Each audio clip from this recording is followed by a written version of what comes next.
السلام علیکم دوستو، امید ہے کہ آپ سب بخیر و عافیت ہوں گے۔ آج ہم اردو کی دوسری کا ایک اور سبق پڑھنے جا رہے ہیں۔ یہ سبق نمبر 36 ہے اور یہاں سے نظم کا سلسلہ شروع ہو رہا ہے۔ اس سے پہلے آپ نے نثر کو پڑھا تھا، یہاں سے نظم کی صورت میں ہم اس کتاب کو پڑھیں گے۔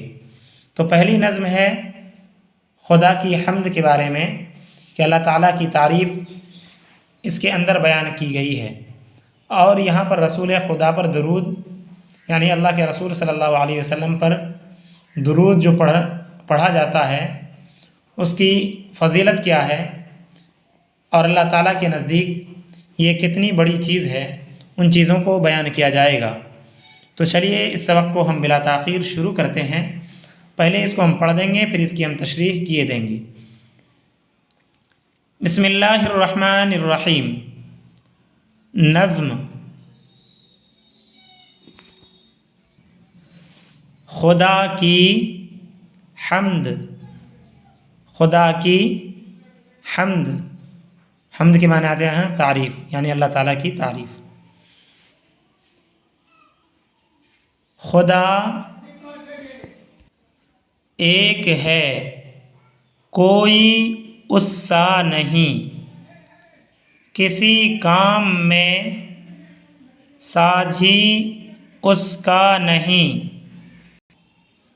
نہیں اس کی کچھ ابتدا انتہا، سدا سے ہے وہ اور رہے گا سدا، اسی نے بنایا ہے سارا جہاں، یہ چاند اور سورج، زمین آسماں۔ یہ وزن بٹھانے کے لیے زمین میں نون نہیں دیا بلکہ نگنا رکھا ہے، اور آسمان کو بھی نگنا رکھا ہے یہاں سے وزن بنانے کے لیے، جہاں آسماں۔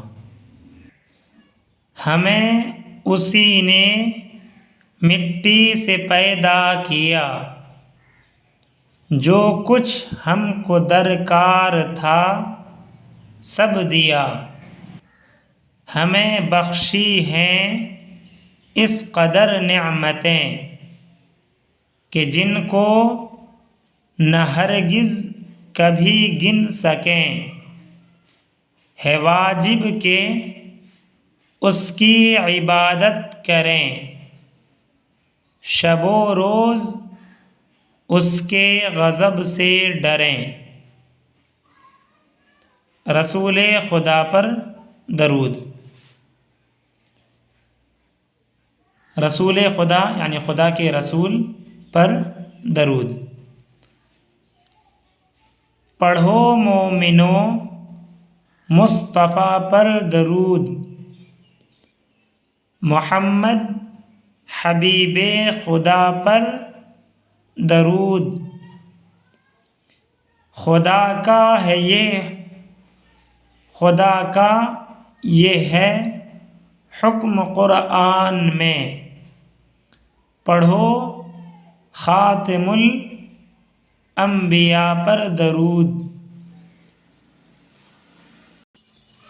اللہ بھیجتا ہے بصد ذوق و شوق، با پر زبر پڑھیے گا، اللہ بھیجتا ہے بصد ذوق و شوق، شب و روز خیر الورا پر درود۔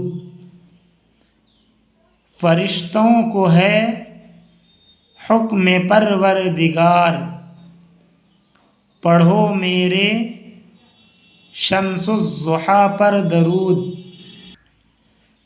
کرو مرآت دل کو ماہ منیر، پڑھو نور رب العلا پر درود۔ تو اب چلیے اس کی تشریح کر لیتے ہیں۔ خدا کی حمد، حمد کے معنی تعریف، یعنی اللہ تعالیٰ کی تعریف اور بڑائی جو اس میں بیان کیا گیا ہے۔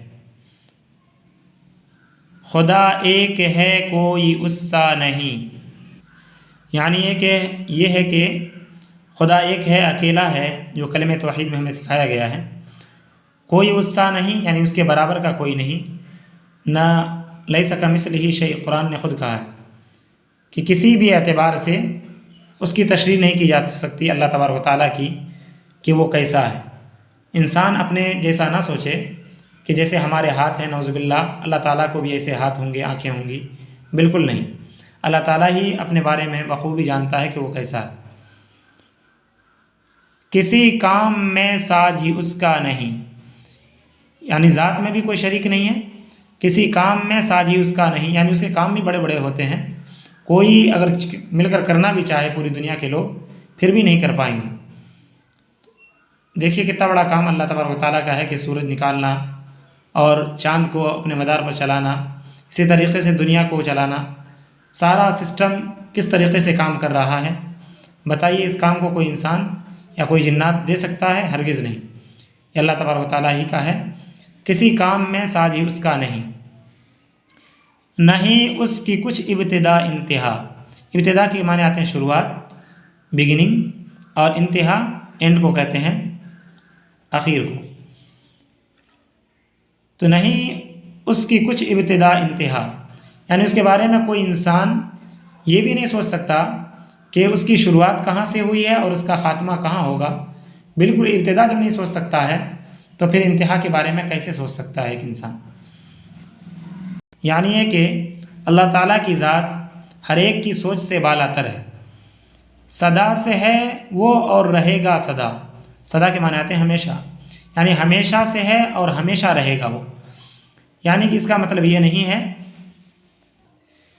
کہ وہ کبھی نہیں تھا، کبھی زمانے میں کسی زمانے میں نہیں تھا بلکہ اب ہو گیا ہے، نہیں، بلکہ وہ ہمیشہ سے ہے، انسان سوچ بھی نہیں سکتا کب سے ہے وہ، یعنی ہمیشہ سے ہے اور ہمیشہ رہے گا بھی، یعنی پوری دنیا فانی ہو جائے گی، ختم ہو جائے گی، انسان ختم ہو جائیں گے، لیکن اللہ تبارک و تعالیٰ کی ذات تو اقدس باقی رہے گی۔ اسی کو سورہ رحمان میں اللہ تبارک و تعالیٰ نے فرمایا ہے، کل من علیہا فان ویبقی وجہ ربک ذو الجلال والاکرام۔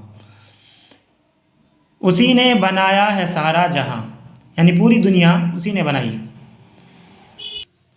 یہ چاند اور سورج، زمیں آسماں، چاند ہو، سورج ہو، زمیں ہو یا آسمان ہو، سب کے سب اللہ تبارک و تعالیٰ نے بنائے ہیں، یہ بطور مثال کے دیے ہیں، اس لیے کہ انسان روزانہ ان چیزوں کو دیکھتا ہے، ورنہ بہت ساری چیزیں۔ ہمیں اسی نے مٹی سے پیدا کیا، یعنی انسان کی تخلیق اللہ تبارک و تعالیٰ نے مٹی سے فرمائی، اور یہ حضرت آدم علیہ السلام کی طرف اشارہ ہے کہ ان کی تخلیق کس سے کرائی تھی اللہ تبارک و تعالیٰ نے؟ مٹی سے۔ جو کچھ ہم کو درکار تھا سب دیا، یعنی جو چیز ہمیں ضرورت تھی اللہ تبارک و تعالیٰ نے اس دنیا میں ہمیں آسانی کے ساتھ مہیا فرما دی کہ ہمیں کسی چیز کی بھی تکلیف نہیں ہوتی۔ ہمیں بخشی ہیں اس قدر نعمتیں، یعنی اللہ تبارک و تعالیٰ نے ہمیں اس قدر ناز و نعم میں رکھا ہے، اور ہر سامان کی ہر قسم جس سے ہمارا واسطہ پڑ سکتا تھا وہ ساری چیزیں اللہ تبارک و تعالیٰ نے ہمیں بطور نعمت کے دی ہیں، کہ جن کو نہ ہرگز کبھی گن سکیں، یعنی اتنی نعمتیں اللہ تعالیٰ نے دی ہیں کہ اگر ان کو گننا بھی چاہیں تو ہم گن بھی نہیں سکتے۔ تو اللہ تبارک و تعالیٰ کتنا رحیم و کریم ہے واجب کہ اس کی عبادت کریں۔ تو ایسے اللہ تبارک و تعالیٰ کی ہمیشہ انسان کو چاہیے کہ عبادت کریں، شب و روز اس کے غضب سے ڈریں۔ شب کے معنی آتے ہیں دن، شب کے معنی رات، روز کے معنی دن۔ شب و روز یعنی رات اور دن ہم اللہ تعالیٰ کے غضب سے، قہاری سے ڈرتے رہیں، اس لیے کہ اگر ہم نے نافرمانی کی تو ہو سکتا ہے کہ اللہ تبارک و تعالیٰ ہماری پکڑ کر لے کہ میں نے یہ ساری نعمتیں تمہیں دی تھی، تم نے میرے لیے کیا کیا؟ اس لیے کہ انسان کو اللہ تبارک و تعالیٰ نے اپنی عبادت کے لیے پیدا فرمایا ہے، وما خلقت الجن والانس الا لیعبدون۔ تو چلیے یہ اللہ تبارک و تعالیٰ کی حمد ہو گئی، اور رسول خدا پر درود اب اس کے بارے میں پڑھتے ہیں۔ پڑھو مومنو مصطفیٰ پر درود۔ مومن کہتے ہیں سچے پکے مسلمان کو، یعنی جس کا خاتمہ یقینی ایمان پر ہو، اس کو مومن بولتے ہیں۔ تو مومنو مصطفیٰ پر درود پڑھو، اللہ کے رسول صلی اللہ علیہ وسلم پر درود پڑھو۔ محمد حبیب خدا پر درود، یہ نام ہے محمد، حبیب خدا یعنی اللہ کے پیارے محمد صلی اللہ علیہ وسلم پر درود پڑھو، اس لیے کہ اللہ تبارک و تعالیٰ نے اس دنیا کو اللہ کے رسول صلی اللہ علیہ وسلم کی وجہ سے تخلیق فرمایا ہے۔ خدا کا یہ ہے حکم قرآن میں، یعنی اللہ تعالیٰ کا حکم قرآن میں یہ ہے، پڑھو خاتم الانبیاء پر درود۔ خاتم الانبیاء کہتے ہیں، خاتم کے معنی آتے ہیں آخری، اور نبیوں کے آخری پر ختم کرنے والے پر درود پڑھو، یعنی کہ اب نبیوں کا سلسلہ ختم ہو گیا کس پر؟ حضرت محمد صلی اللہ علیہ وسلم پر۔ تو آخری کون نبی ہیں؟ حضرت محمد صلی اللہ علیہ وسلم، لہذا اس پر کیا کرو؟ درود پڑھو۔ اور یہ حکم کہاں ہے؟ قرآن میں بھی ہے کہ نبی پر درود پڑھو، محمد صلی اللہ علیہ وسلم پر۔ یہ ہے ان اللہ و ملائکتہ یصلون علی النبی یا ایھا الذین آمنوا صلوا علیہ وسلموا تسلیما۔ اللہ بھیجتا ہے بسط ذوق و شوق۔ بسط کے معنی، صد کے معنی آتے ہیں سود، ذوق اور شوق سے اللہ تبارک و تعالیٰ نبی پاک صلی اللہ علیہ وسلم پر درود بھیجتا ہے، شب و روز خیر الورا پر درود، یعنی رات و دن اللہ تبارک و تعالیٰ کیا پڑھتے ہیں؟ درود بھیجتے ہیں کس پر؟ آخر میں آنے والے سب سے بہتر جناب پاک محمد الرسول اللہ صلی اللہ علیہ وسلم پر۔ تو لہذا انسانوں کو بھی چاہیے کہ نبی پاک صلی اللہ علیہ وسلم پر درود بھیجے۔ یہ وہی آیت کا ترجمہ ہے ٹوٹل۔ فرشتوں کو ہے حکم پروردگار، فرشتوں کو بھی اللہ تبارک و تعالیٰ کا حکم یہ ہے کہ پڑھو میرے شمس الضحیٰ پر درود۔ فرشتوں کو اللہ تبارک و تعالیٰ کا حکم یہ ہے کہ میرے نبی میرے بھیجے ہوئے چنندہ حضرت محمد صلی اللہ علیہ وسلم پر، جس کو اللہ تبارک و تعالیٰ فرما رہا ہے کہ میں نے اس کو روشن بنایا ہے، تو لہذا تم اس کو کیا کرو؟ درود پڑھو اس پر۔ کرو مرآت دل کو ماہ منیر۔ مرآت کے معنی آتے ہیں آئینہ، دل کے آئینے کو ماہ منیر، ماہ کے معنی چاند، منیر کے معنی روشن، تو دل کے آئینے کو چاند کی طرح تم روشن کر دو، لہذا تم دل کے آئینے کو چاند کی طرح روشن، چاند کی طرح، 14ویں کے چاند کی طرح روشن کر لو۔ پڑھو نور رب العلا پر درود، یعنی بلند بالا رب کے نبی پر تم کیا کرو؟